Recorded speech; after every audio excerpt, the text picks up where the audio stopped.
There he is. Guys, hold on. YouTube Live. On mute. Very good. You have to have the YouTube open, Mendel, while you're doing it, or doesn't matter. Morning, good morning. Good morning, Kayvon. Morning, Kayvon. Hey, Zajac. How you guys doing?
Boker Tov, sleepy faces. Can you hear me right now? Yes, sir. Yes, sir. Yes, sir. All Yes, good. Daniel Ish Hamudas, we hear you. No, you guys hear me? Hold on 1 second. Okay, sorry, guys. All right, that was the problem. All right, all good. 5:31. Let's do it, guys. Are Good these being morning. recorded for Chabad.org? No, I told them not to, but we have them on YouTube and they're on the Sola Rabbi Zion's channel. So if anybody wants to watch it afterwards, or if they missed the shir, woke up late or whatever, they can go online and see it. Okay. Perek Vav Halacha Aleph, Friday, Sefer Zmanim Hilchos Shefer Sukkah V'Lulav. Today we're talking about who has the chiyuv of dwelling in a sukkah on sukkah. So the Rambam starts, Halacha Aleph, Noshim V'Avodim Uktanim Peturim in HaSukkah. Women, slaves, minors are exempt from sukkah. Tumtum V'Androgenes Chayavim Misafik. Whereas a individual that's called a tumtum, that's someone who has a covering over their sex organs, and therefore it's indeterminate whether they are male or female. Vandrogenes, an individual who has both male and female sex organs, chayavim misafik, they are obligated out of doubt. And so if you had a slave who was owned by two partners, and one partner freed him and the other one did not, so he is half free man, half slave. So chayav, he is chayav to dwell in the sukkah. A minor who is not reliant on his mother, he's 5 or 6 years old, and I think the determinant factor as to whether he is reliant, that category being reliant on his mother, has to do with whether he is able to use the bathroom on his own or whether he needs his mother's help. So someone who's 5 or 6 years old, the Rambam says chayav, he uses the word chayav, so rabbinically he is chayav to eat and sleep in the sukkah, in order to educate him in mitzvahs. Halacha beis, chaylim misham shehen, someone who is ill and their attendant Peturim in a sukkah, they are putter from having to the chiyuv of dwelling in the sukkah. V'loy chayla sheyesh bei sakana afilu chosh be'einav. Not just someone who's very, very sick, but even someone who is not that sick, someone who has a headache, someone who has an eye ache, he would be potter from eating in the sukkah. Mitztayer, someone who just has the he's uncomfortable. So potter min sukkah, he would also be potter min sukkah. Who but loy mishamsha. So someone who just is has discomfort of being in the sukkah for whatever reason, so he would be still potter. However, his attendants would not be potter; they would have to still dwell in the sukkah. Ezu mistar, what's considered someone who is mitztayer, someone who's uncomfortable? Someone who can't sleep because of the wind. Let's just say the wind is making noise, and you're a very light sleeper, and if you had to sleep in the sukkah, you basically wouldn't sleep all night. You are potter for sleeping in the sukkah. Someone who can't deal with the flies, the paroishim, or the mites, or other these or anything similar to that, or because of the smell. For any of these reasons, you are one who is delicate in nature, and being in the sukkah just causes you great discomfort. You are potter from being in the sukkah. Halacha Gimel. Isn't that why Lubavitch doesn't sleep in the sukkah? Because they're mitzvah? Maybe. Rabbi Zajac. Because it's so holy, and there's this concept of what is it called? The something, the makif? Makif in the bina. Makif in the bina. And it's so painful for us Lubavitchers to the concept of being able to sleep in this air, this avir of makif debina. That's why we don't sleep. That we don't feel the makif debina. Like Rabbi Shalman said, we're mitzvah that we don't feel the makif debina, and therefore we don't sleep in the sukkah. Whatever. Halacha Gimel. There's no question, by the way, that where the Rambam lived, which is common to most people that lived in those regions, they absolutely did sleep in the sukkah. And as the Lubavitchers who lived in Russia, and it was frigid cold, and it was below whatever it is degrees, where it was very, very challenging to sleep in the sukkah, that would be called mitztayer. Try sleeping outdoors when it's 20 below. It's interesting that the Rambam doesn't mention temperature as one of the things that can make it mitztayer. That's not what mitzvah means with regards to Chabad, with makif and debina. It could be below zero. I'm just saying, we could come up with all the explanations we want. I'm just saying, practically, it just happened to coincide with the fact that today people live in Arizona, in where Russia and Eastern Europe didn't sleep in the sukkah, and everybody in North Africa and in Southern Europe, they did sleep in the sukkah. Yeah, but Bisman Hazeh, people live in Arizona and in California, and they're still a mitzvah. So be clear what mitzvah means. Which is why most of the people in Beverlywood, they're not sleeping in their sukkah. It's mitzvah. Just to note, it says because of the smell. That was the reason why he's mitzvah. But yesterday, that's one of them. Right. But yesterday we learned that if there's a smell from the schach, then that would be a reason to passel the sukkah. If the schach smells like you have rotten schach, right, then that would make smell is a reason that the sukkah isn't good. Yes, here's not the sukkah smells. Here, there's a sukkah outside. There's a smell that's coming from outside. Yeah, yeah. It's from the alley. You have the homeless people camping out right next to it. The evergreen and the pine needles have a very fragrant smell, so it goes the other way too. Yeah, but it falls into your food too, which we said yesterday. Apostles the. That's part of sukkah, spitting out a pine needle. That's not according to yesterday's Rambam. Anyhow. Let's move forward. Halacha Gimel. Ha'evel chayiv b'sukkah. Someone who's a mourner is chayiv in sukkah. V'chasan, but someone who just got married. V'chol hasheshvinim. V'chol pnei chuppah. All his attendants and the entire wedding party paturim in a sukkah. They are patur from eating in the sukkah. Kol shivas. Yeah, both. Kol shivas yom yimei hamishta. All the 7 days of the wedding. And just to be clear, this patur that the Rambam is talking about in the sukkah, he's not making a distinction between eating and drinking or eating and sleeping. He's talking about the general chiyuv to dwell in the sukkah 7 days. That is what you're exempt of, and that does include eating. Osik mitzvah, the idea is that you're being osik in the wedding, whatever that means, for 7 days? Is osik b'mitzvah patur min mitzvah? Yes, he said. If you look at in note 4, he says because he's involved in the mitzvah of the marriage. So I guess that's osik mitzvah patur min mitzvah. Halacha dalet. Shluchei mitzvah patur min sukkah. Someone who is a shliach mitzvah. So you're on your way to go do a mitzvah. You are patur from the the mitzvah of sukkah. Bein bayayim, bein balayla. Whether at day, whether at night. Someone who is traveling during the day, patur min sukkah bayayim, so he's patur from sukkah during the day, but at night he's mechuyev, so he would have to go into sleep in the sukkah. However, let's say he's one of these people that travels at night. Patur min sukkah, so he's patur min sukkah balayla, b'chayavim bayayim. So the Rambam says it's all dependent on your situation when you are doing what you're doing, and that would determine when you are mechuyev to be in the sukkah and when not. Except for shluchim mitzvah, who are considered busy by day and by night, so they would be completely exempt.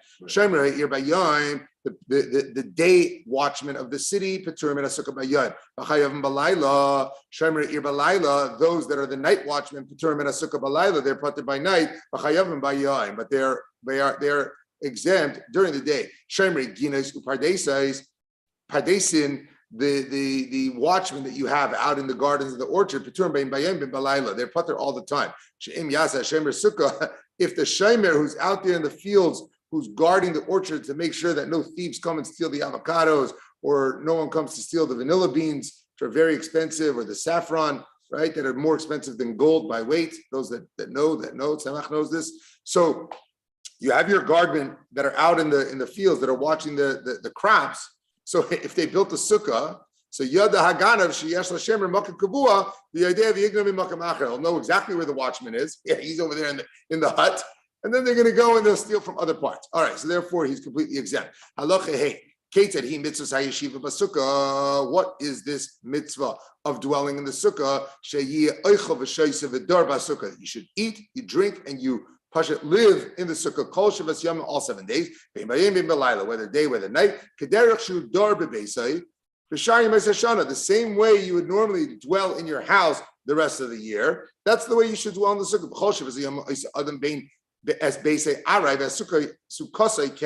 He should make that his house becomes a temporary dwelling, and his sukkah becomes the permanent dwelling. That it says that you should dwell in your sukkah for 7 days. Ketzad. So, was meint? Kelim hanoim umatzois hanois basukkah. You bring your nice vessels and your attractive bedding, he says, into the sukkah. And you bring your nice glasses and your, as Rabbi Josh Gordon said, your crystal glasses. You bring it out into the sukkah. Avo clay achila going to deiros ukaoros chutz la sukkah. However, like the serving dishes, your pots and your pans, that's the stuff you do not bring into the sukkah. I remember when I was a kid, my father never allowed us to bring in like the serving pot of the soup. No, there was a table outside, and we had to serve the soup outside and bring in the bowls. Never bring in the serving dish into the sukkah. Maybe you learned the Rambam. Hamenoira basukkah, you bring your candelabra into the sukkah, which is why most of our wives light their candles in the sukkah. It's a minhag. However, if you had one of these small sukkahs, as we were learning yesterday, you could potentially have a sukkah that's 7 by 7 tvachim and 10 tvachim high. So if it's a sukkah like that, you do not want to bring your menorah into the sukkah. Manicha chutzbat la sukkah. So in that case, you would leave the candelabra outside the sukkah. Halacha vav. Oichlin v'sheisim v'yishein basukah kol shiva. You eat, drink, and sleep in the sukkah all 7, unless you are very frum and it pains you to sleep in the sukkah. So then you just eat and drink. You don't sleep. Bein b'yayim, bein b'layla. Whether by day, whether by night,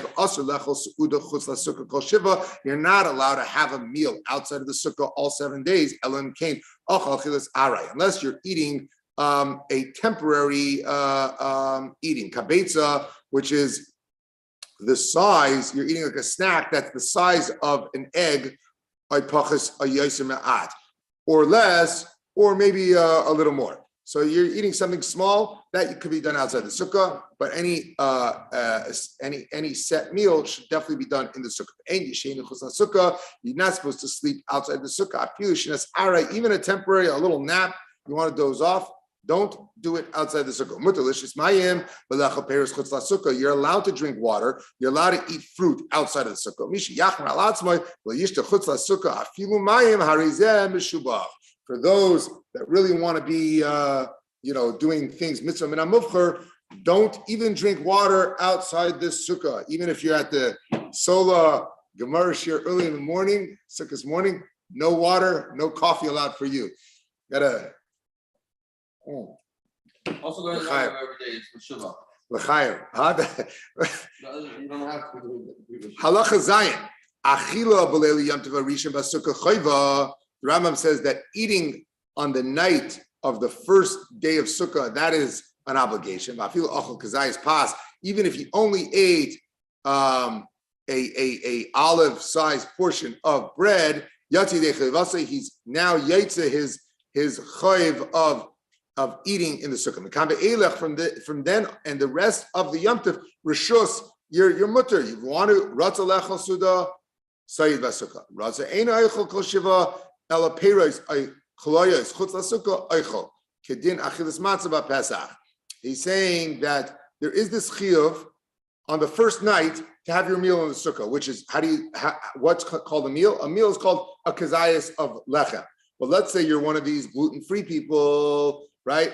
Or you're doing like paleo or something like that. You're not having bread and you're not really sitting down to establish meals. He says, for the rest of sukkahs, if you don't want to have a meal, you don't have to. And furthermore, if you're only going to eat fruits and these substances that don't require eating in the sukkah, so he says you could do that, no problem. Just like on Pesach, where we say on Pesach that when do you have to eat matzah? Only the first night by the Seder you have to eat your kazayas matzah. The rest of Pesach you don't have to eat any matzah. And so too, the people that are on the strict diets or the gluten-free people, they don't eat matzah the rest of Pesach. So he's making that comparison. Second night. Huh? Pesach the second night, no? What Pesach the second night? No obligation not to matzah. So for us, we would generally do the second night like the first night. But I have a relative who is on a very strict diet due to Crohn's, and Rabbi Zajac told her the minimum that she has to do is have one kazayas of matzah the first night, not even the second night. Anyhow. Halacha. What are we up to?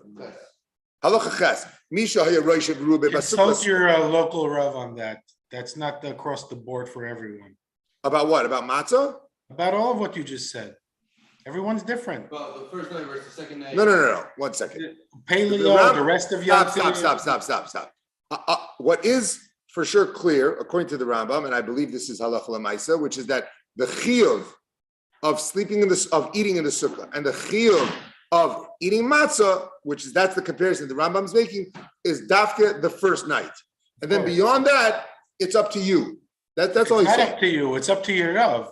You can't tell people just do what my cousin does. No, it is up to you. Samach, I'm sorry. The entire Pesach, if you don't want to have matzah, you don't have to.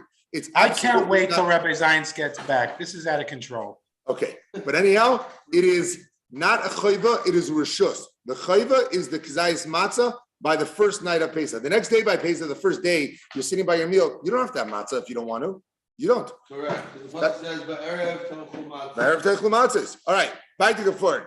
All right, halacha ches misha haya reish berube basukah, someone whose head and most of his body was in the sukkah, but his table was outside in his house. So imagine I'm sitting here, I'm in the sukkah, and this table is outside the sukkah. So what does the Rambam say? How does he say, Asur? This is not okay. It's as if he didn't even eat in the sukkah. Why?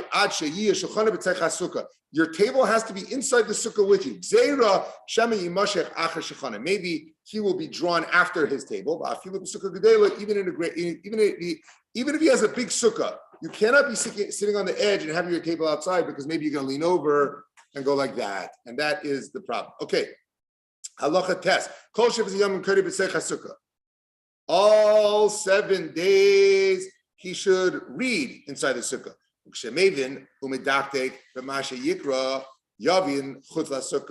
However, if he's trying to like comprehend deeply what he's learning, then he should go outside of the sukkah. Because that way his mind will be more settled. I didn't fully understand this idea, but I guess the Rambam's saying that if you're really hurrying, better do that in shul than do it in the sukkah. Hamispalel, someone who's davening, Ratza mispalel basukkah, chutz sukkah. You can daven wherever you want. You can daven in the sukkah, daven outside the sukkah. I don't know if he mentions it later, but we have the minhag to shake lulav and esrog dafki in the sukkah. So you're doing a mitzvah surrounded by a mitzvah. But anyhow, davening if you want, in or out. Halacha yud yardu gesham. Let's say it starts to rain. You should go inside your house. At what point does the Rambam say you're able to leave and go into the house? When you feel drops coming down inside the sukkah. If it falls into your food, it would ruin it. Even if you were eating beans. And I think the pshat on beans is that beans apparently is a very delicate dish that even a slight amount, imagine you're having risotto tzemach, and a little bit of water will really ruin the consistency. So the Rambam saying even that minute amount of water, as it starts to come in, pick up, leave, go into the house. Depending on the type of topsoil that you're having? No, he's saying that even the shear is based on something that would ruin the most sensitive topsoil. That's the amount. Okay. Let's say you were eating the sukkah and it started raining. It's not sensitive. And being that it's not sensitive, even the slightest thing would make it a reason to leave. Yeah. No, the dish is sensitive. So which means the amount of actual water that's coming in is a very slight amount, very minute amount. Even for that minute amount, the Rambam's saying you should get up and go inside. Let's say you were sitting in the sukkah and it started to rain. You went into the house, but then the rain stopped. You do not have the chiyuv to return to the sukkah until he has finished eating. So you don't have to it stopped. Guys, back into the sukkah. You do not have to do that. Now, just to point out, as Lubavitchers, we know the Rebbe was very meduyak, dafka, even when it was raining, to stay in the sukkah. And I know what it says in halacha shuki that someone who stays in the sukkah when it's raining, it's called a tipush, right? Brought down. He throws the water back in his face. Oh, maybe that's it, right? That if you're getting that, you're saying that's what it's like. The master asks the Evid to bring him a cup of water, and then he takes the cup of water and he throws it in the Evid's face. That's the comparison. Hashem asks us to go into the sukkah, and then we come to the sukkah and he throws water at us. Okay, but Tachlis normally it says that you're supposed to go in. Our minhag is that we usually tough it out and we sit in the sukkah as long as possible. For sure, how much could rain ruin for bison already? It's just herring and vodka. Exactly. It's not beans. Wait. Let's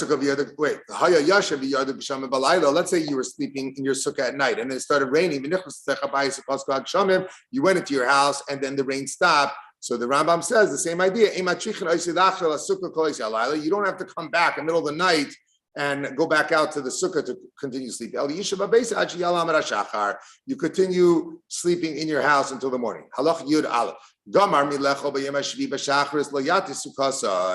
A person should not take apart his sukkah after eating on the seventh day in the morning. He could start removing his vessels.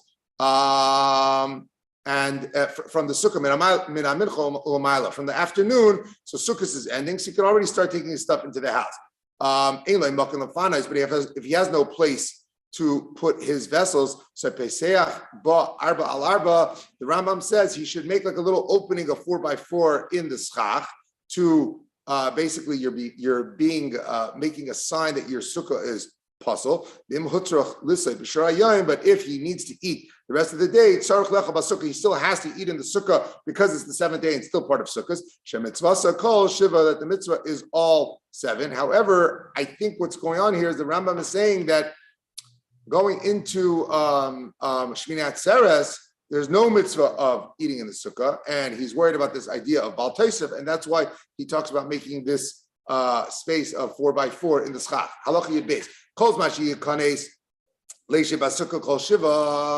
Whenever a person enters his sukkah with the intention of dwelling in the sukkah. So Mavarek Kodim Sheyeshev, before he sits down, he makes the bracha. Shekachan says, Vanu Leishe Basukkah. Leil Yantav Harishon, on the first night, Mavarek Ala Sukkah, he makes the bracha of Leishe Basukkah. And then he makes the bracha Shechianu. Sadak kol brachas ala kais, and he's making all these brachas during his kiddush on the cup of wine. So Nimsa Mekadesh Me'umah, so comes out according to the Rambam. He says that you make kiddush standing up, Mavarech Leishe Basukkah, and then you make the bracha of Leishe Basukkah. B'yoshev, then he sits down. So it seems, according to the Rambam, that you make the bracha of Shechianu while you're sitting down. I don't believe that is our minhag. I believe we make all the brachas in Kiddush, including Leishe Basukkah, including the Shechianu, while we're sitting down. And this was the custom of my teachers and the Rabbonim of Spain. Does anybody know who the Rambam's Rebbe was? The Rimigash, and before him was the Rif, right? So these are the great Rabbonim of Sfard. So the Kaddish may oimed balelu rishon shel chag sukkos kamoi should be arnu, that their minhag was to make kiddush standing up on the first night of Sukkos, as it's explained. Halacha yud gimel bezman hazeh she'anu oisim shnei yamim yesh basukkah shmani yamim. Today, where we're outside of Eretz Yisrael, where we have 2 days of, we hold 2 days of Yom Tov, so the minhag, so we dwell in the sukkah all 8 days. We have Shmini in the 8th day, which is also the beginning of Shmini Atzeres. So Yeshvim, we do dwell in the sukkah. But we do not make the bracha of Leishe Basukkah, and that is actually our minhag. There are other Jews who dafka do not eat in the sukkah or sleep in the sukkah on Shmini Atzeres. But our minhag is that we do eat in the sukkah. We just don't make the bracha of Leishe Basukkah. This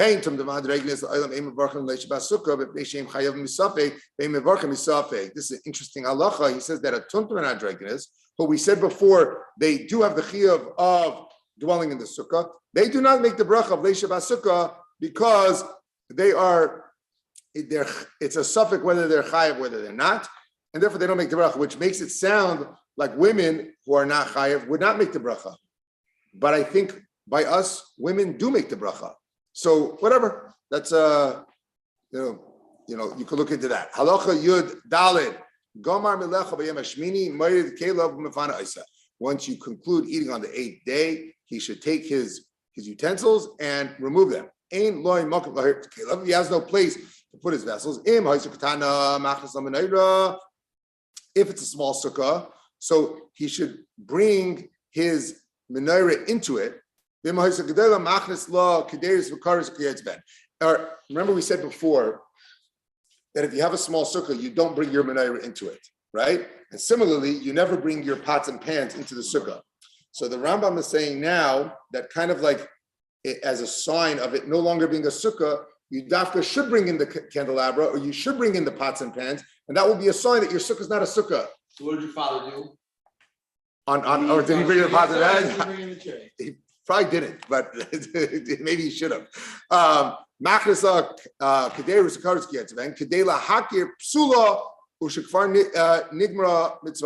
it should be recognized that it's possible and that you already completed the mitzvah.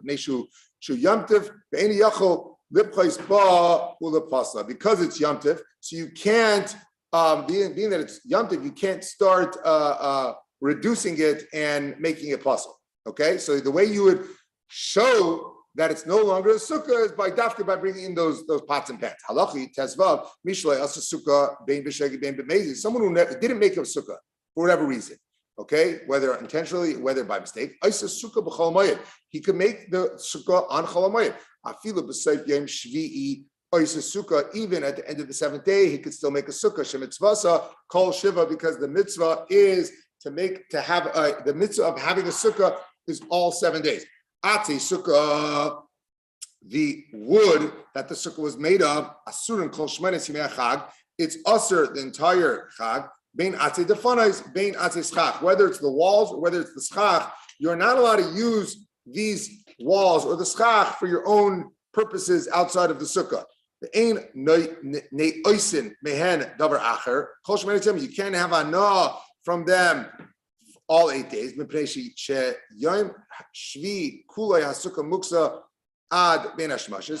the seventh day, your sukkah is muksa until bein hashmasha. It's considered set aside.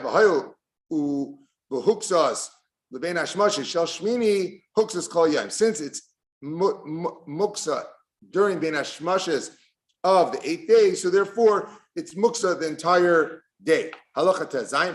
You said before that you sit in a sukkah on the 8th day. Yes, yeah. He's not talking about sitting in it. He's talking about the actual walls and the schach being able to be used for something aside from the sukkah. That's what he's talking about. And then he's going to say now also about the decorations. So too, back then they would hang. Min Chabad is we don't have decorations in our sukkah except for a picture of the Rebbe and maybe a sign that has the Shpizin on it. But in the time of the Gemara, in the time of the Rambam, they would hang fruits and vegetables in order to decorate the sukkah from the schach. Right, so he says the most important Chabad decoration is the Kol Dichvin Yesev Yechel on the outside. I'm not familiar with that one. Is Yeah. that yeah? Whoever wants, come and use the sukkah. You put that on your sukkah? You walk around Crown Heights, every sukkah has Kol Dichvin. Come use my know sukkah. that. I've definitely seen the Ushpizin and Rebbe picture for sure. You need Anyhow, to get out, Danny. You need to get out. Go for it's been a while breakfast. since I've been in Crown Heights for sukkahs. Is spending more money and getting more beautiful schach and more beautiful walls. Says Rabbi Mendel that Noye Sukkah is spending more money on your schach and your sukkah. So he says that we're talking about the fruits and the vegetables that you were hanging and the drinks that you were hanging as decorations. So also lehistapik mehem kol shmeina. You're not allowed to just wake up on the second day. You know what? Let me take that cucumber and put it into my salad. No, it's part of the decorations. However, he says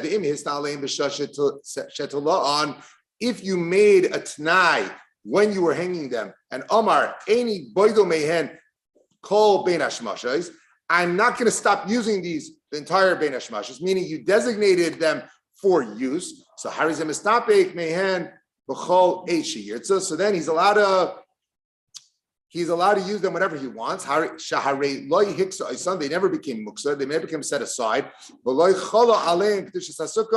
And the holiness of the sukkah did not fall down on them. And it's not considered actually part of the sukkah, and therefore it doesn't have the inherent holiness of the sukkah, so he is allowed to actually use them. And that is the end of the Perek Shkoyach.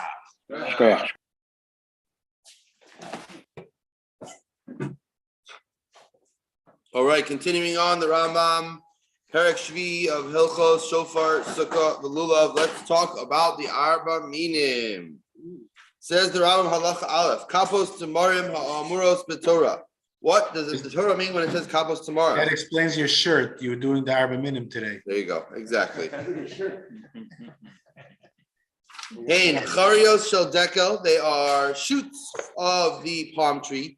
Kishet Simchu Kodem Sheyisperdu, where they have sprouted out, well, before they have separated, Ha'ol and Shalahan, before the leaves of it have separated Lakan of Lakan. Ella Kishaya Kamo Sharbit, when it's like a spear, a rod, so it's one straight line. V'hu Anikra Lulav, that's what we all refer to as Lulav. Halacha Beis. Pre-8 Hadar, Ha'amur Batorah, Hu Esrog. That's all the Rambam has to say about that. Pre-8 Hadar means Esrog. Ba'anaf Eis Avos, what is a branch of a willow tree?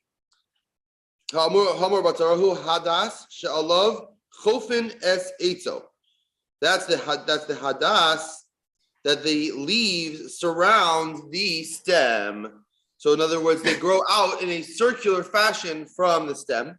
Kagon shahayu shalosha alin o yasar al kain begivul echad.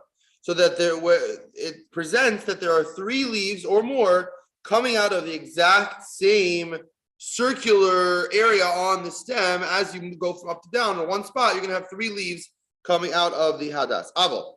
Im hayu shnei ha'alin b'shaveh zeh keneged zeh. But if you have only 2 leaves coming out of the hadas in one spot, and to find a third, you have to continue up the stem higher up, then ein ze avos, those are not called the that's not the type of plant that we're describing as being for the hadas. You're looking at something else. Avol nikar hadas shota, that's called a fool's hadas, and that's a different type of species, and that it would not be kosher for the arba minim. Arvei nachal amos b'Torah. So what's arvei nachal? What's what we call aravos? Einan kol davar hagoda ala nachal. It's not anything that grows next to a river, because literally arvei nachal means plants of the river. So the Rambam starts off and explains it doesn't mean any plant that goes by a river. Ela min yaduahu hanikar arvei nachal. It's a specific type of species that is known that it's called arvei nachal. Allah shalo. So what are its leaves? They're moshuch kanachal. They stretch out long like a river, like a brook, like a stream. Upiv chalak, and its edges of the leaves are smooth. V'kana shalo edom, and its stem is red or reddish in color. V'zehu hanikra arava, that's what we call arava. The rov min zeh godo an nechalim, the most common place that these are found is on the river. L'kach nemar arvei nachal, that's why they're called arvei nachal. But even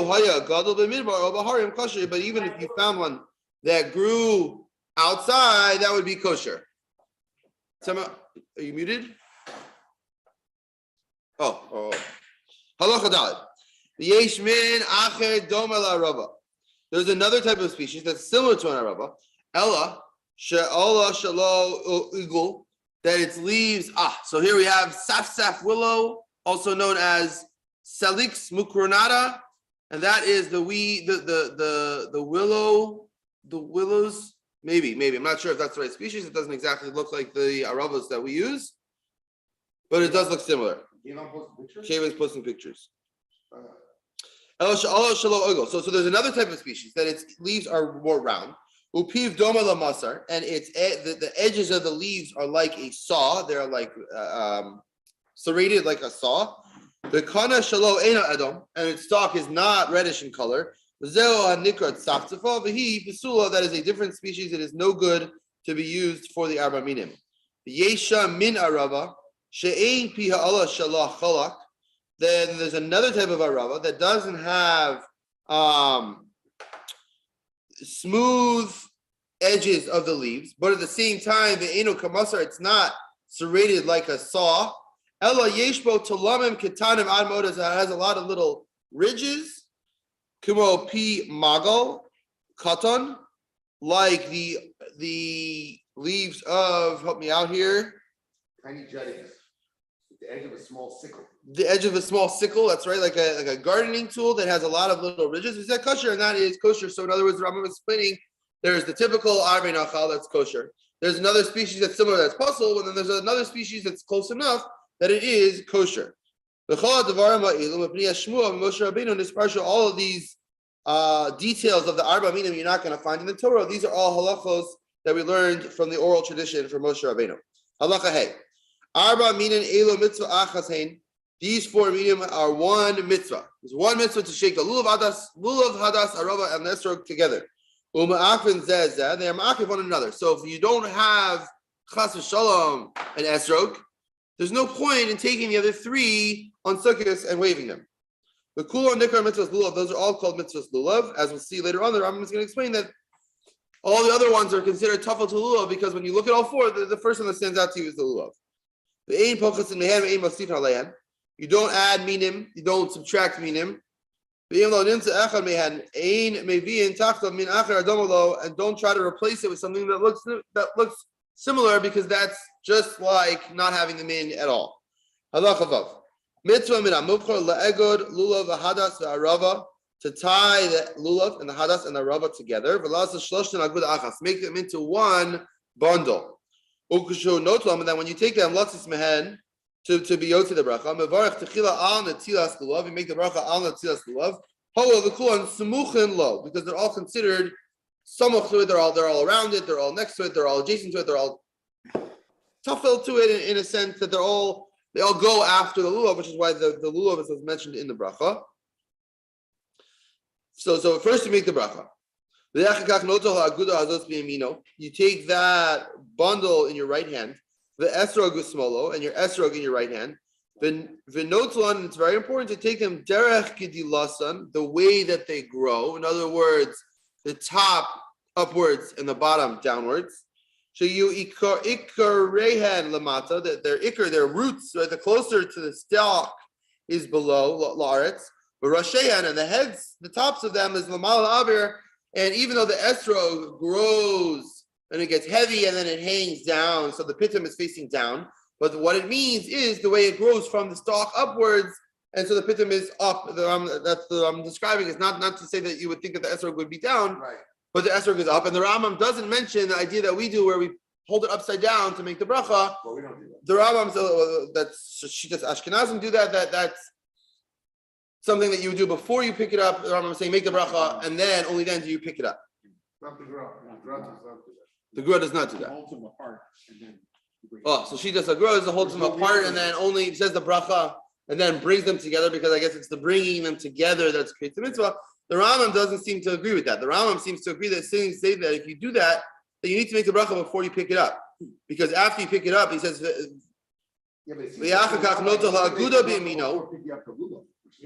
correct. In other words, if you were to do it what the Gra does, or you hold the hadas, the lulav over here and the esrog over here, the Rambam seems to say you're too late. You did the mitzvah already. You missed the opportunity to do the bracha over lasiyasa. The Gra would say that you still haven't done the mitzvah yet, so holding them separately would be the right time to do the bracha. So there are a few different sheets there. Everybody should go according to their local Orthodox rabbi. Where are we holding here? Let's say you didn't tie them up. You took them one at a time. Yotza, you're yotze. As long as you have all four in your possession at the same time. You cannot go and take a lulav and then gone, and then 2 hours later taking a hadas over here, and then 3 hours later taking an esrog. No. You have to have them all in your possession in the same place. But if you pick them up one at a time, you're still yotze the mitzvah. But if you only have one min, or if you're only missing one min, you have three, but not the four. You should not be taking any of them until you find the ones that you don't have. How many of each one are you supposed to take?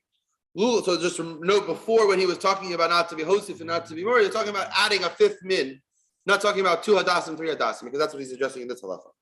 Which is what? Lulav echad ve'esrog echad u'shnei badei arava u'shlosha badei hadas. 1 lulav, 1 esrog, 2 aravos, and 3 hadasim. V'emrotza lahosif b'hadas k'dei sheyeh aguda gedola mosif v'noi mitzvahu. You are more than welcome to add to the number of hadasim so that you can have a nice big aguda, nice big bundle of hadasim around. And that is noi mitzvah, that is beautifying the mitzvah. Abo shara minim, but the esrog, the lulav, and the arava, ein mosifin al min yanam, you're not allowed to add to their number. The ein gora in mehen, you don't do less than them either. Im hosif ogara, puzzle, you are not yotze the mitzvah. What do you guys have there? Puzzle? Yeah, puzzle. Halakha ches. Kama shir orech kol min mehem. How long? What is the shear of the length of each of these? Lulav. Beautiful picture, Kevin. Wow. A lulav has to be 4 tfachim tall. Lulav ein pachas me'arba tfachim. V'im haya orech kol shehu kosher. If he was even a drop more than 4 tfachim, that's already kosher. Umididaso mishidraso bilvad, and when you measure it, you only measure the spine of the lulav, below mirosh alim, not from the top of the leaf. So the sounds like the Rambam's lulav had leaves towards the top of the lulav, and the Rambam says those are excluded from the measurement. So in other words, when you measure your lulav, the very top of it, whether it has leaves or maybe if it's just after where there's no more spine, that already is going to be not outside of what you already have to measure. Ein pachos mishlosh tvachim. Hadas v'arava ein pachos mishlosh tvachim. Those cannot be less than 3 tvachim. So again, the lulav has to be 4 tvachim. Hadas v'arava have to be 3 tvachim. V'im haya aruchim kol shehein ksherim. Even if they're just a drop more than that, that's fine. V'afilu ein b'chol bad ubad ela shlosha alin lachen ksherim. So even if a lot of the hadas and the rava leaves are either dried or fell off. But as long as you have 3 wet, fresh-looking leaves, and they're on the top of your hadas or your arava, that's considered sufficient. So if you tie the lulav together with the hadas and the arava, you need the spine of the lulav to extend beyond the top ends of the hadas and the arava, at least a tefach. So in other words, the minimum shear is what it is, but if you bundle it together, you can't have a 6 tefach hadas on top of your 4 tefach lulav. No, the lulav has to be longer than the other 2 by at least a tefach. And you're allowed to cut the hadassim and the arava at the bottom to shorten them, says Rabbi Mendel, in order to make sure that you have this measurement where the lulav is longer. Shkoyach, very good. The shear esrog ein pachos mikabetza cannot be smaller than an egg. Bim hayagodol kol shehu kosher. There's no maximum shear for a esrog. And I remember growing up, there was a guy who davened in my shul who had his own esrog farm, and he had an esrog that literally was so big, it was very difficult for him to hold it. He had to hold it with both hands, and he had to stick his lulav in the side and barely hold it. But it was such a big esrog, and so that, says the Rambam, is fine. There's no maximum shear. Halakha test. Misha yagbia arba minin elu. When you are lifting up these arba minin, bein shagbia ka'achas, whether you're lifting them up as one, bein bezeh achar zeh, whether you're doing it one after the other, bein biyamin, whether in your right hand, bein bismol, whether you're in your left hand, yatsa, you're yotzing, all these different manners of taking a lulav. But that's if you have them the right way up. If you have them upside down, no good. But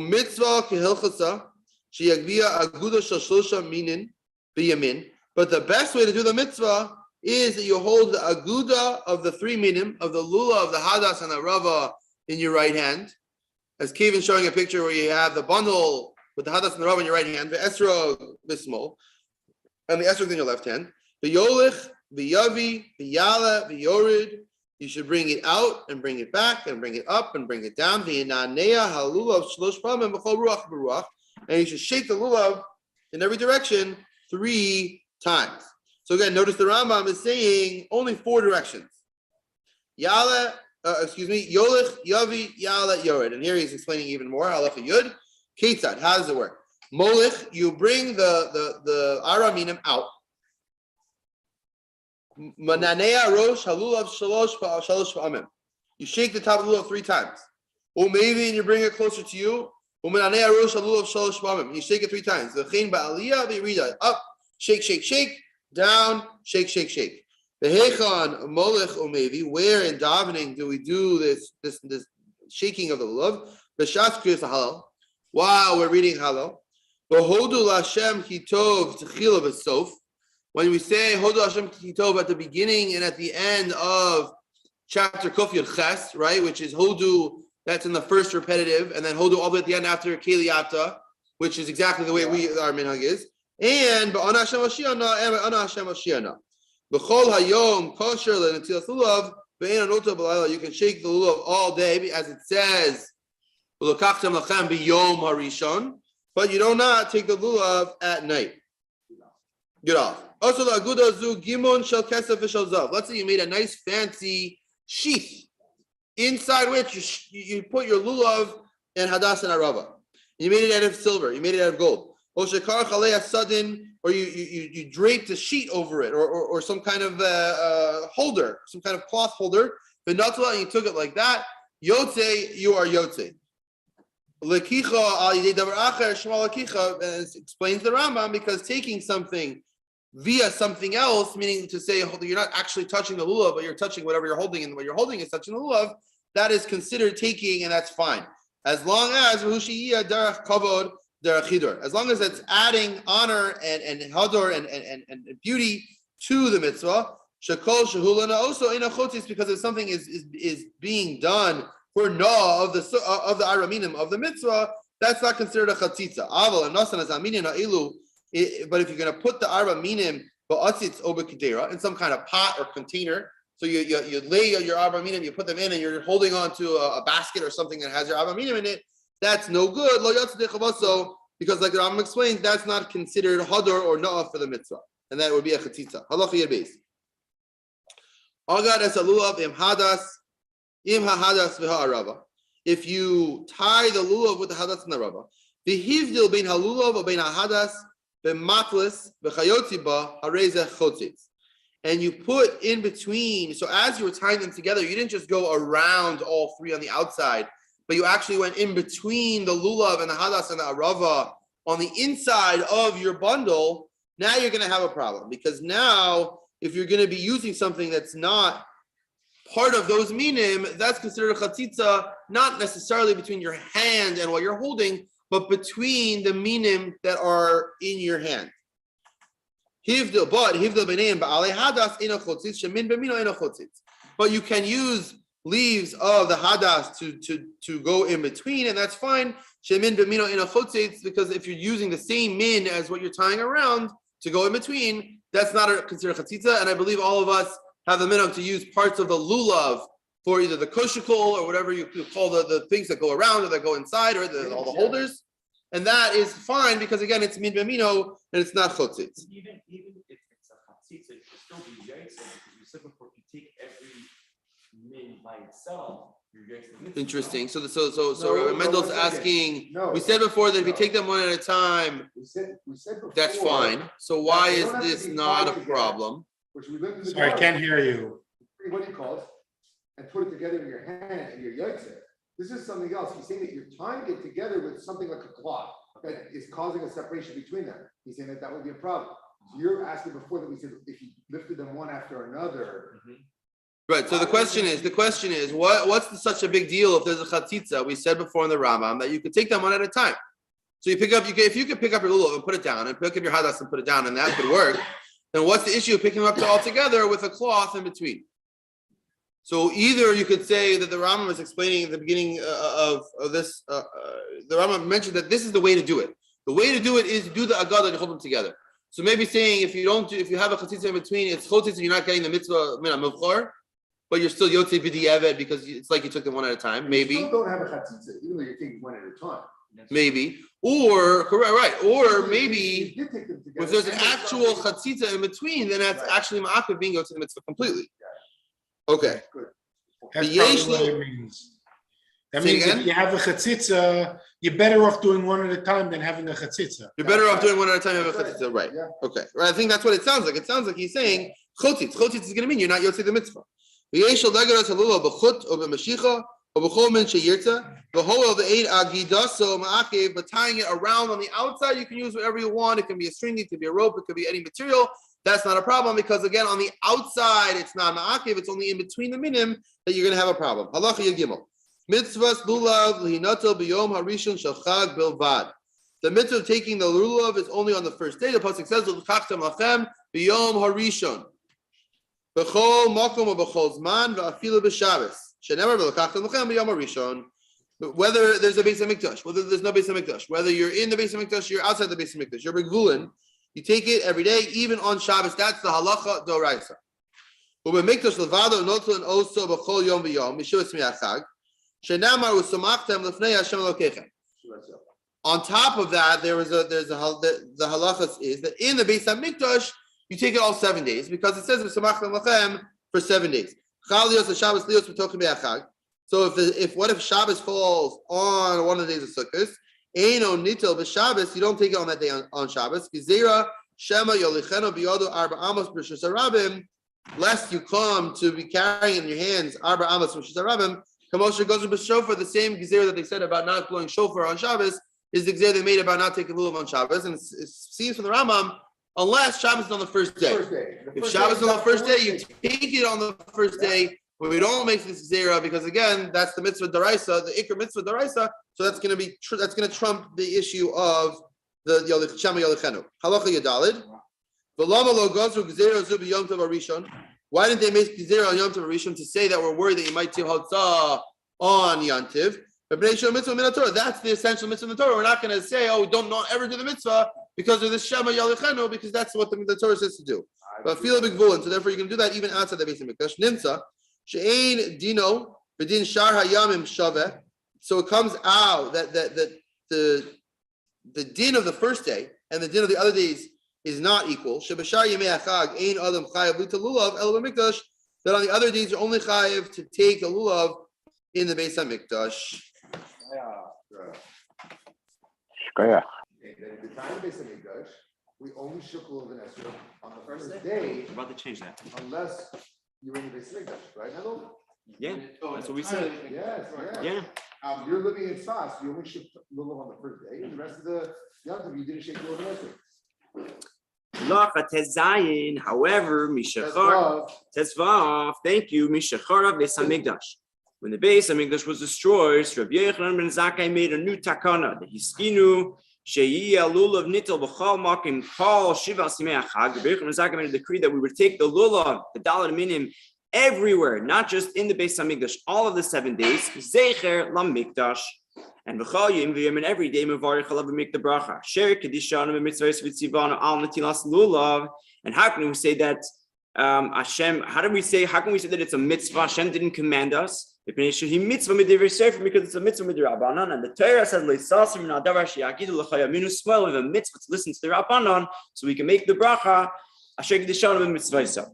And with takana zu, this decree of shaking the lulav, not just the first day, but every day. With all the takanas of Rabbi Yochanan ben Zakai made, Mishachar Beis Hamikdash, when Beis Hamikdash was destroyed, when the Beis Hamikdash will be rebuilt, things will go back as they were before. So meaning the Beis Hamikdash is going to be built this year. This sukkos, we're only going to shake the lulav outside of the Beis Hamikdash on the first day. Halacha tes, even if it's Shabbos. Halacha tes zayin. Bizban shebeis hamikdash kaim. The time the Beis Hamikdash was standing. Hayalulav nitel biyoyim rishon shechalius b'Shabbos. Lulav was taken on the first day that fell out on Shabbos. However, adds the Rambam, v'chein b'shar mekoymois sheyadu b'vadai sheyoyim zehu yoyim achag. So to any other place that they knew for sure that this day is the first day of the Yom Tov Eretz Yisrael.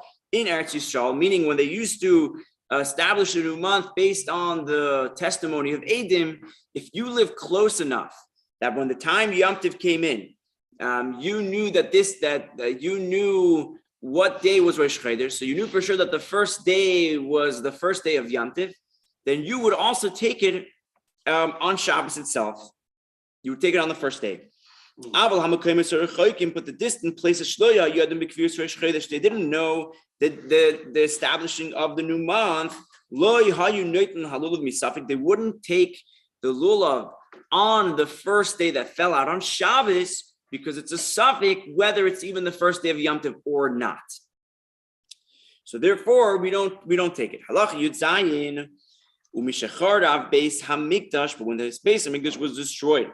Asur Chachamim litel halulav b'Shabbos b'Merishon. The Chachamim made it asur to take the lulav on the first day if it fell out on Shabbos. V'afilu b'nei Eretz Yisrael, even the people that lived in Eretz Yisrael, they were the ones that were mekadosh the month. Then they knew that this is for sure the first month. They still did not take it on Shabbos. Because the people that lived outside of Eretz Yisrael, that were far, they didn't know when the new month was established. Why did they do that? Everyone should be equal. There should be loy plug, shouldn't be differentiation. It shouldn't be that these people are going to take on Shabbos. The people in Eretz Yisrael and the people that are more distant should not be taking, because since the obligation now that the Beis Hamikdash was destroyed in all places, this is the same, and ve'ein sham mikdash litalis, but there isn't a Beis Hamikdash to say that if you're in the Beis Hamikdash, you take it on the first day on Shabbos. And so too, any place that's near the Beis Hamikdash that they knew when the establishment of the new month was, so they also take it. So you can kind of differentiate because it's all based on the fact that in the Beis Hamikdash it's different. But now that there is no Beis Hamikdash at its center, we don't want just some people doing it on the first day in Shabbos and some people not, and then it's going to end up looking like two different Torahs. So therefore, we don't do it once the Beis Hamikdash was destroyed. So in summary, when the Beis Hamikdash was destroyed, we established that everywhere we took it on 7 days, but we took away the fact that we don't take it on the first day if it does fall out on Shabbos.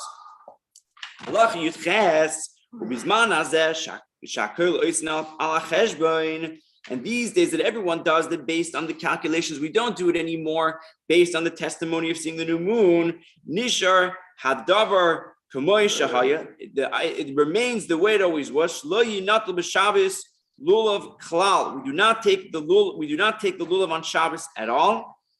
Lo bakvulin v'lo b'Eretz Yisrael, not outside of Eretz Yisrael, not in Eretz Yisrael. B'afilu b'yom rishon, and even on the first day. Ba'afal pi. Even though everyone knows the establishment of the month, so everyone knows exactly when the first day is, we still don't take it on Shabbos. And we already explained the main prohibition of taking the lulav on Shabbos is a gzeira, it's a decree. A person might come to carry it 4 amos in a rishus harabim. Now that we established when the chiyuv is, now we're going to discuss who does the chiyuv apply to? Anyone that's responsible in the mitzvah of shofar and sukkah, they are responsible in netilas lulav of the dollar minimum. They are pater milulav. However, when does chinuch start for the mitzvah of dollar minimum? When a child is old enough that they know how to shake, like the Rambam said before in the 4 directions, in order to educate him in the mitzvahs. Halacha chaf. Halacha l'Moshe Sinai. There's a halacha l'Moshe Sinai shemivin ba'migdash arava acheres chutz me'arava shebelulav. They would take another willow branch, a side of the willows that was inside of the lulav. Ve'ein adam yotzi yedei chayvasa ba'arava shebelulav. And you don't fulfill your obligation by just bringing your arba minim and having your arava in the lulav. And v'shiura, the measurement of this arava was afilu ala echad. Even 1 leaf on 1 branch, as opposed to before where we said that the minimum was 3 leaves on 1 stem. Halacha chaf aleph and Kate said hois mitzvah. So what was this mitzvah? Halacha l'meish b'sina bringing the arava. All of the 7 days. They would bring the branches of the willows. They would erect it on the side of the mizbeach. We'll learn later, after they stood it up on the side of the mizbeach, then they would actually need to take it and hold it, because part of this mitzvah is holding the arava. And the tops of this arava was bent over on the top of the mizbeach. So it must have been a very tall arava. This is not what we do on a shiner Rabbi. With the banging the aravis, that's going to come soon. This is Hoshainis. This is not Simchas Beis Sheva. So we don't do this during the week. This is what we do in commemoration of this version. That's right. We do a shiner The commemoration of this version. Oh, that's right. The Hoshainis that we do on a shiner Rabbi. We do that 5 aravis that we bang on the floor. That's only Hoshana Rabbah. Yes. What I'm saying is during the week, we don't bring any aravis. Only about aravis in the wool. Okay. Go around. But they have separate. It was a separate arava. Yeah. We don't do that. We don't do that. No. And at the time when they would bring it and they would arrange them near the mizbeach, they would blow a tekiah through and a tekiah. They were massive aravis. They were like tall enough to go over the entire mizbeach. Was the mizbeach how tall was the mizbeach? They went over the mizbeach. And how big was the mizbeach? 10 amas. 10 amos, right? It was 10 amos, okay? So it was so very good. We would say it was a minimum of a little bit taller than 15 feet. 10 amas is at least It was like 18 11, to 24 or feet. 12 amos, I think, with the shiners. With those shyness. They went over Right. by 2 amos. Right. What happens if Shabbos, when Shabbos fell out during Sukkot, they would not erect this arava near the mizbeach, unless the 7th day fell out on the Shabbos, then Shabbos, and they would stand it up on Shabbos. The first mitzvah to publicize that this is a mitzvah. Why did they need to publicize it only on the 7th day? I'm not sure. It could be related to the same reason of Simchas Beis HaShoeva. Since this was a Maisa Navi, and the Tzedukim were neged the Maisa Neviim because they only wanted to go according to what was So the Dafka wanted to show that we're going to do this mitzvah. But why would we only do that if Shabbos fell out on the seventh day? If in the Beis Hamikdash they used to bring it every day. Right, so obviously, this is attached to our Hoshana Rabbah, there was something specific about the seventh day. Because they wanted And to the show. It says here that it's not in the Torah, but they needed to farnes that is from the Torah. Correct. So So the that's same why they idea of the pushed it off. Tzedukim. But all 7 days is not Farsma B'Torah because the whole thing is Halacha L'Moshe Sinai. I know, but Shabbos is when you show Yeah. that you would think that maybe since it's Muktzah, you can't do it. No, but Dafka on Shabbos, they were going to do it. Fine, but it doesn't answer why only on the Only on seventh the day. seventh day. Okay, I don't know. fine. Neville, do you have keys to the side room? Yeah, Can you give them to Yakir? yeah, in the front of my back. Chaf Beis. Ketzad hayu oisin. What would they do on Shabbos if they fell out on the 7 days? Then Mevin oisame erev Shabbos lamikdash. They would bring it to the Beis Hamikdash on Friday. Manichin oisam begigiyah shel zav. They would place them in golden containers. Kadei shelo yichmashu alim, so that the leaves wouldn't dry out. Just to note, the Rambam doesn't say that they would put water in these containers. It's just they put them in golden containers. The Meister Yekach says it's like a skula. It's a skula that it's going to stay fresh if you put it inside of a golden container. And Ulumachar, and the next Wait, I day. thought he says. I'm sorry. I thought he says he does put it in water on even Shabbat. Are you referring to later? We're going to speak about putting the lulav into water. Here we're talking about the aravis in the Beis Hamikdash. It doesn't say they'd Thank put you. it in the water. Got it. On Shabbos, then they would stand it up. There's water in there? It doesn't say water. It doesn't say there was water inside. That's what the Meister Yekach says. And the next day they would stand it up next to the Mizbeach. Then people would come and they would take it, they would hold it. Part of the mitzvahs to hold it, just like they did any other day. Since it's not mentioned clearly in the Torah, we don't take it all 7 days. Only on the seventh day. That's when we take it. That might be why they did it on. That's what Reb Danny said before. Very good. So what do we do today? We take one branch, or many branches. Aside of the Rav and the Lulav, we take 5, and we bang it on the ground, or on a vessel, twice, or 3 times, without a bracha. This thing is only a minig, not a takana, and therefore we don't make any type of bracha on it. Again, our minig is we take 5 aravis, we bring it 5 times to the ground, because we're doing what's called hamtakas hagvuros, and then you divide the 10 series into 2, you have heichsadim hegavuros, so that's connected to the number 5. Halacha chav gimel b'chol yom b'yom, every day. They would surround the mizbeach with the lulav in their hands one time, and they would say, Ana Hashem Moshiach, Ana Hashem Moshiach. On the 7th day, Makifin as a mizbeach sheva pa'amim, they would do a shyness surrounding the mizbeach 7 times. Based on that, Kvar Novi Yisrael b'cholam ha'kaimos became a minig amongst all the places by Yidden laniach teva be'emtza beis hakneses, the place, a teva, the bima in the middle of the shul, u'makifin oisa b'chol yom, and we go around it every day. Kederach shehayu makifin as a mizbeach, just like they used to go around it on the mizbeach. Zecher lamikdash halacha. The Rambam, that's not a halacha. He's saying a general thing about his kinesios, right? It's not. That's talking about more than just sukkah. He's in general in shuls they have a minute to have the beam as a shyness. He's talking about his shyness. So shyness, they would place the bima in the middle, just like in the Beis Hamikdash had the mizbeach in the middle. Yeah. Okay, Haftal, we're going to speak about the how. Sorry, how does this fit? If you, I don't know if it was later chapter, but it says if you want to daven in the sukkah, you can. If you don't have to. So if you're davening in the sukkah, if somebody do the same thing in the sukkah. Sure, it's talking about someone davening by themselves. Perhaps you put your table, or you go around your table inside of your sukkah if you're davening in the sukkah. Halacha Chavdal, speaking about the preciousness of this mitzvah. Kachaya minag b'Yerushalayim yotzi adam mibeisei shachris v'lulav biyadeh nichnas beis hakneses u'mispalel v'hu biyadeh. They go into a shul and it was mamish in their hands. To know mispalel means even while they were davening Shemona Esrei, they would be holding their lulavim. wouldn't be considered like a distraction. However, when you're going into the base medrash, the base of Yad Benoi, then you send it at home, and therefore you could focus on your studies. A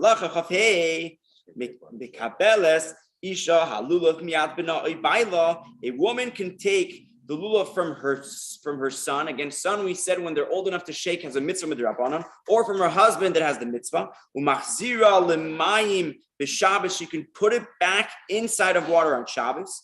Bizban shel yinod l'lulav b'Shabbos, when they take it on Shabbos when it fell out on the first day.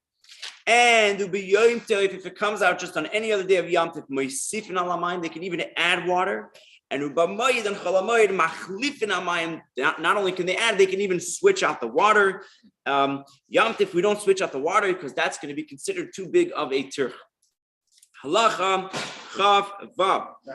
Hada shabalav shabalulav the hadasim also lariach, but you're not allowed to smell it. Because the whole purpose of a hadas is to smell. And when you designate something for a mitzvah, then its main function now is not allowed to be used for anything else aside of the mitzvah. However, a esrog has two functions. The main function is to eat. Secondary function is to smell. So but you're allowed to smell it. Because when you designate it for a mitzvah, then you can't use its primary function for something else, which is eating, but its secondary functioning of smelling, you can. They quote here in the footnote that in Shulchan Aruch, they say that today we don't want to smell from an esrog simply because we don't know what bracha to make on a esrog. Why not? I would think it would be nervous if you come to scratch it. Okay, that's a good thing to be worried about. Halacha chaf. Sorry, so the one where it says you don't smell it, we don't smell the lulav. That's not just Shabbos, that's bichlal. You mean the hadasim? The hadasim, it's bichlal. We don't smell it. Anytime during the 7 days, yes. It wouldn't apply during the 8th day. Halacha chav zayin va'asur lechel esrog kol yom hashvi. You're not allowed to eat the esrog on the 7th day, meaning if on the 7th day comes and you already shook your lulav and esrog, you did the mitzvah, now your lulav and esrog is not hooked to the mitzvah. Seemingly you say you can use it. No, you're not allowed to eat it. It was designated for part of the day. It extends to the whole day. You're allowed to eat it. These days that we have 2 days and therefore we have an 8th day, even though we don't take the lulav and esrog on the 8th day, we only sit in a sukkah like the Rambam said before. But esrog asur bashmini, you're still not allowed to eat the esrog. Just like it was asur when they used to do the 8th day. Maybe it's the 7th day. Final point: Hifrish shiva esrogim the shiva yamim. However, if you separated 7 esrogim for the 7 days, call achas va'achas yoytzi bal liyoyma. Each one of them can be used on its day, but and you eat it on the next day, but not for that entire day because we're making up time from whoever taught the first parent. Not if they're expecting a lot of striking. Okay. Parent Ches. Yeah. I thought his esrog was one and he got black by the end. They used to switch it out. They always had a few. Parent Ches. The 4 kinds, which are these 4 types that we just described: the lulav, the myrtle, the willow, and the esrog. If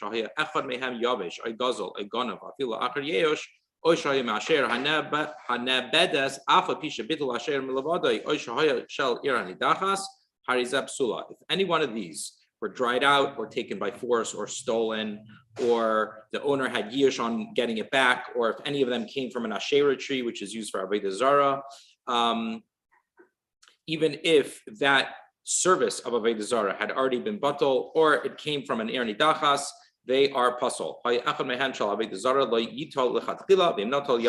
You shouldn't take one of these kinds that had been used for avodah zarah, that belonged to an idolater. However, if you did, then you're yetza. If one of the species was wilting but had not dried out completely, it is kosher. In a difficult, extreme circumstances or a time of danger, if the lulav is dry, it is kosher, but that will not apply to the other species.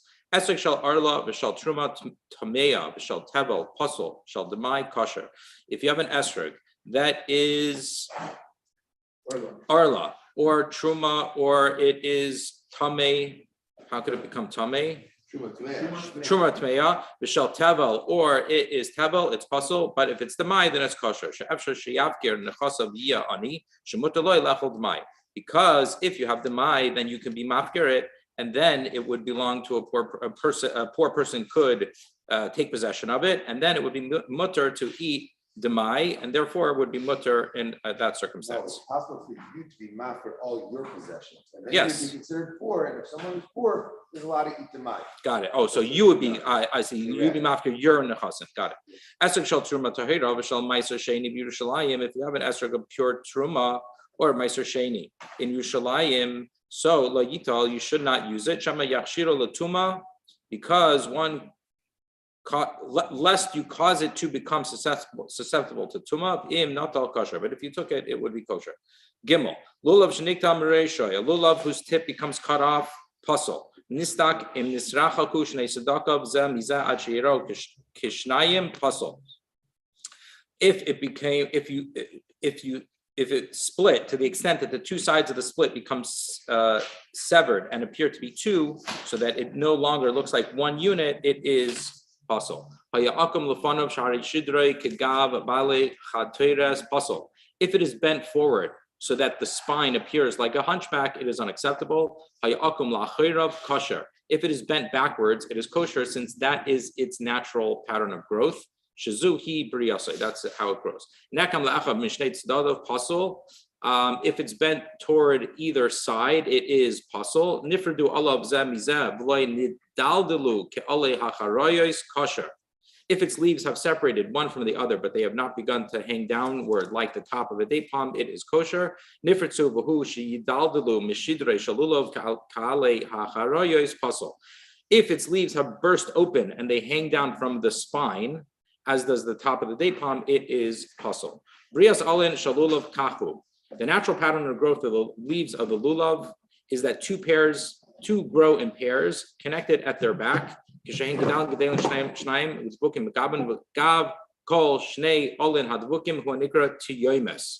back of each pair's connected leaves is called the tiyomes.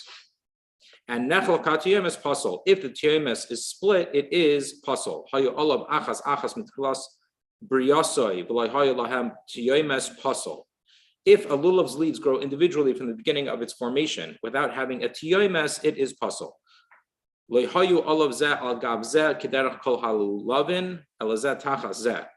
lulav's leaves do not grow on top of the other like alulavim, but are one below the other, then we say the following.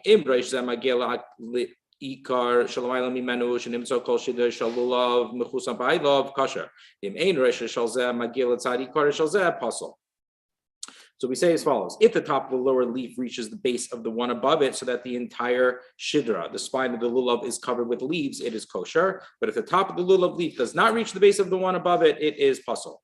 Halacha hey, hada sheniktam reishay kosher. The myrtle branch whose top is cut off is kosher. Nashu reiv alav im nishtayru shleisha alin became echad kosher. Even though most of its leaves have fallen off, it's kosher, provided that their three leaves remain in at least one row. When there are more berries than leaves, the following rule applies. If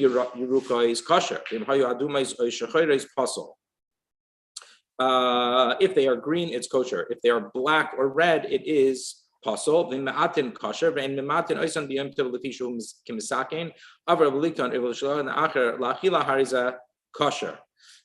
one reduced their number, it is acceptable. We may not reduce the number of berries on the holiday itself, because by doing so, one makes the hadas fit for use. If one transgressed and remove them one by one to eat them, it is kosher. A willow branch whose top is cut off is kosher. If its leaves have burst open, it is not acceptable. It is puzzle. Halacha zayin esrei shenikav nekev mefulash kosher. If the top is missing, that it's puzzle. No, I said that. But Rambam says the top is kosher. If an esrog is perforated from side to side, no matter how small the hole is, it is pasul. When the hole does not go from side to side, if it is the size of an isar or more, the esrog is pasul. Chasar kol shehu pasul. Nital dadai fuhu hareish hakotin sheshi nantoi by pasul. Even the slightest amount of the esrog to be missing, the esrog is not kosher. Nital eitz shehu tali by ilan beikar haesrog nishar mukemid guma pasul. If it's pitam, the small part that comes out of the flower grows from where the flower grows was removed, it is pasul. Similarly, if the stem from which it hangs from the tree is removed from the esrog itself and a hole is left, it is pasul. Olav chazazis olav. If it becomes covered with bumps in 2 or 3 places, it we say im b'shnayim b'shleishim l'kayim is pasul. If it's in 2 or 3, then it's pasul. Im b'makom echad, im also al rubai pasul. Even if it's covered with bumps only in 1 place, if that place covers the majority of the esrog surface area, then it is pasul. Im also al dadei afilu kol shehu pasul. If the bumps grow on even the slightest portion of the pitam, it is not kosher. Niklav hachitzain shaloi she'enu mechasroi. If its peel is removed without causing the esrog to lose any substance, elish yishaer yarek kamei shehi b'riyasai, and it remains greenish yellow as in its natural state. So we say the following: Im niklav kulai pasul. If the peel was entirely removed, then it's pasul. Im nishar mimeno kol shehu kosher. And if the slightest portion of the original peel remains, then it is kosher. Halacha ches. Okay. Wow. Freilach. Hello, Samach. There we go. Here we go. Halacha ches. Esrog shehu tafuach, an esrog which is inflated, saruach, decaying, kavush, pickled, shaluk, cooked, shachor, black, lavan, white, menuma, yarakarkart, pasul. If it's spotted or it's green like a leek, kikarti, pasul. Gidul, so green like a, I've seen many green ones. Green like a leek. What's a leek green? I don't know. But Okay. it seems like it's not ideal to have a main esrog. That's what it seems like. Those are the ones you're gonna pay less for. That's simplification. Gidloy betfus They look like limes. They're very, very green. I've seen them. What? Yeah, but the Rambam saying it's not okay, and we know plenty of people that have green esrogim. That's what's questionable. Maybe a really dark green. Yeah, maybe it's not because the one we see that's green, it's like a highlight. Lime. Yeah. Lime. A Lime, leek, exactly. a very, very deep green. Right. Okay. Gidlo de betfus vasahu kimin bria acheres pasul. If it is grown in a mold, so you made up a little box and you grew this esrog inside this box and you shaped it into some other form, pasul.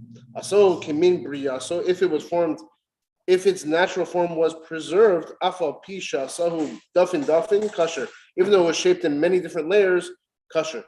Hatiyoim v'haboiser kosher. If they were grown together, like Kevan just put on the picture. So there's 2 that are joined together. Kosher.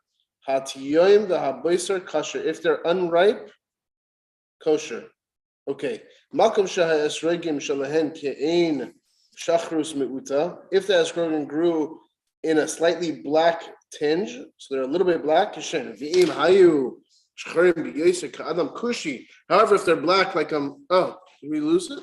What happened there? Oh, if they're black like an adam kushi, it says here like a Negro, harezeh pasul b'chol makom.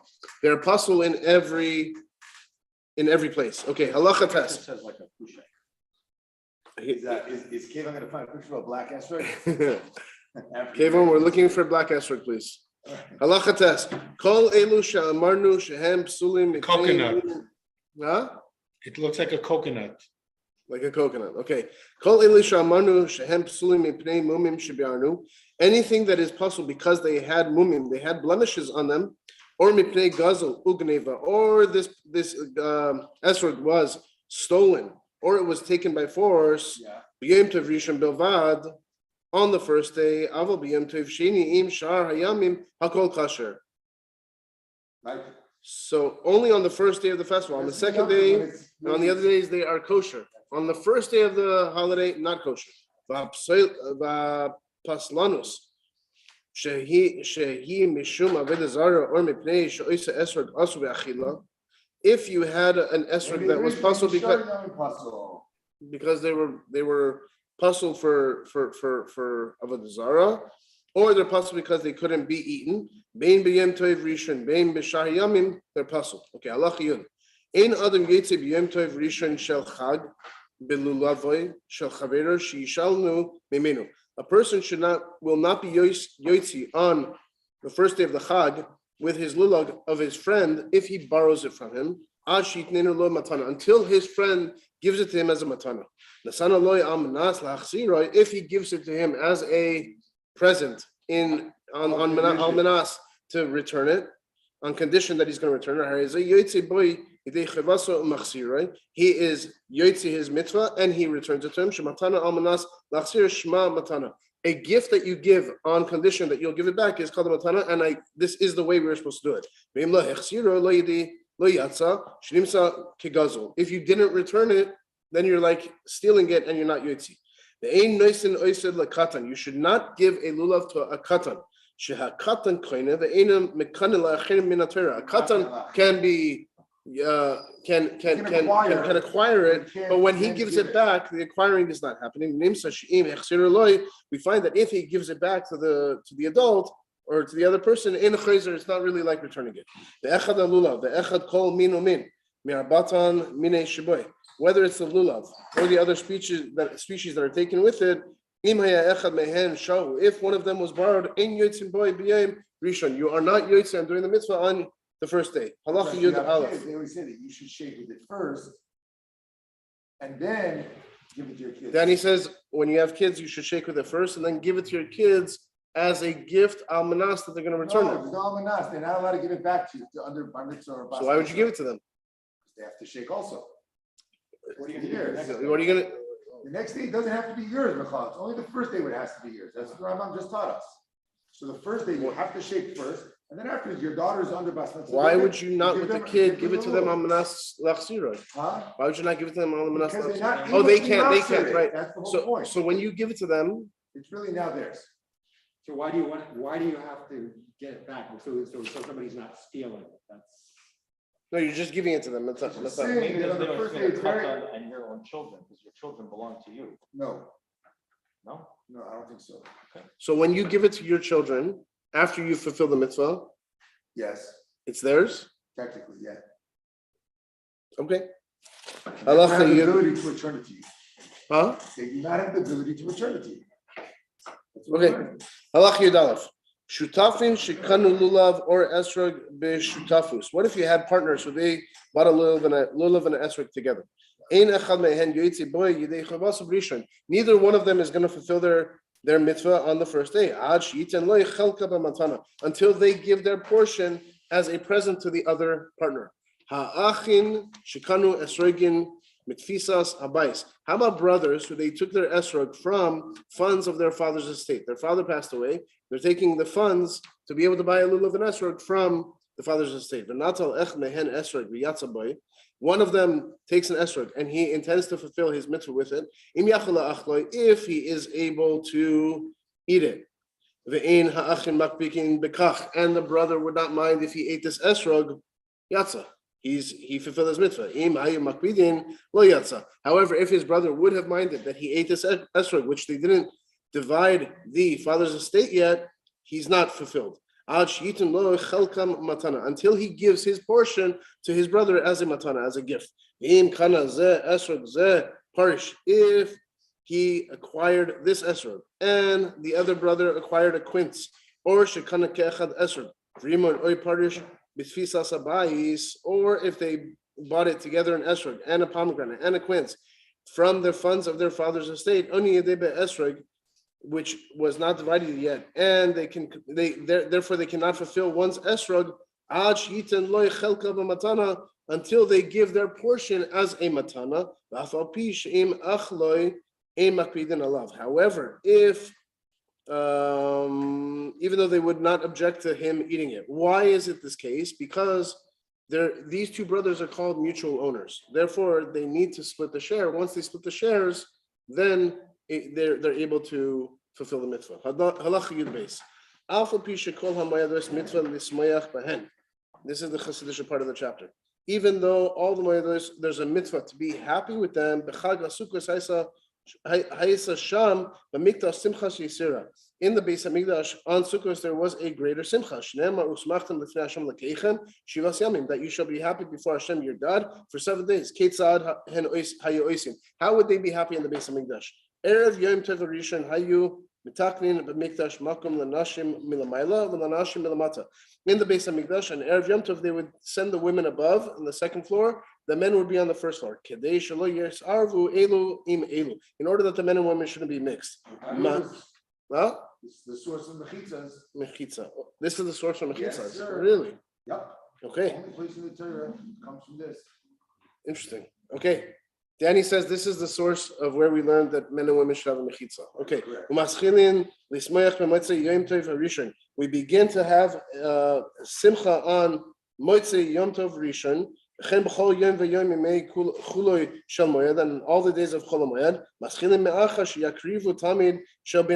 after we bring the Karban Tabin, we party throughout the whole day and night. Halach Yud Gimel. How was the simcha? The flute would be blown. They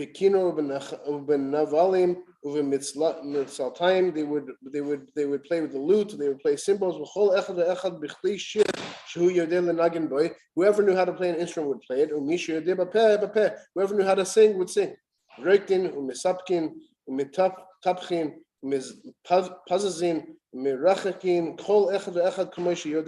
Everyone would dance, they'd clap their hands, they'd let loose, they'd whistle, each one according to the way that he knows. And they would sing songs of praise, songs and praise. This simcha does not push away Shabbos and Yom Tov. Seemingly here, when the Rebbe says that, we help people to clap on Shabbos, Yaakov says, it seems to be from here that clapping on Shabbos doesn't seem to be such a problem. But he concludes it doesn't relate to Shabbos. It's exactly. So you should clap, and it's not Doicha Shabbos. So it's okay to clap. Saying that you would not bring the instruments and all that on Shabbos. Oh, okay. Halacha Yudalid. Mitzvah laharbois b'simcha zoi. It's a mitzvah to maximize these celebrations. This was not done by the Amei Aretz, the whole Misha Yirtzeh, and whoever wanted. Ela Gedolei Chachmei Yisrael, Rasha Yeshivos, Sanhedrin, Chasidim, the Hazikenim, the Anshe Maisa. All of these people were the ones who did it. Hem Shayim Miraktin, Mespakin, Menangin, Smechin, Mikdash, Yimei Chag Sukkos. They were the ones who would dance, clap their hands, they would sing and rejoice in the Beis Hamikdash. This correct. Aval Kol Ha'am Ha'anashim Ha'anashim. However, all the other people, the men and the women, Kulan Bain Lirois V'Lishmaya, they would just come and watch and hear.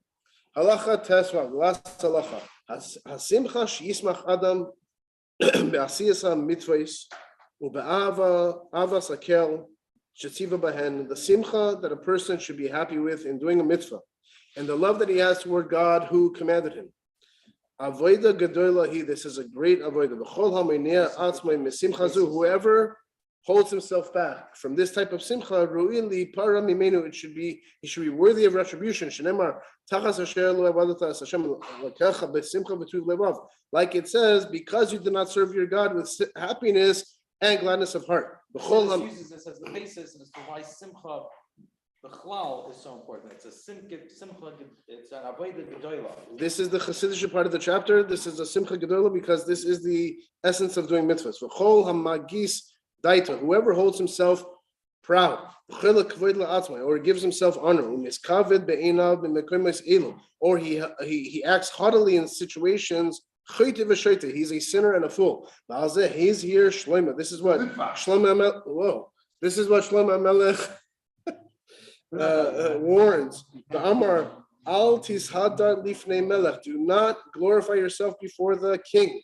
Whoever humbles himself will make him and whoever thinks lightly of this person in these situations, make him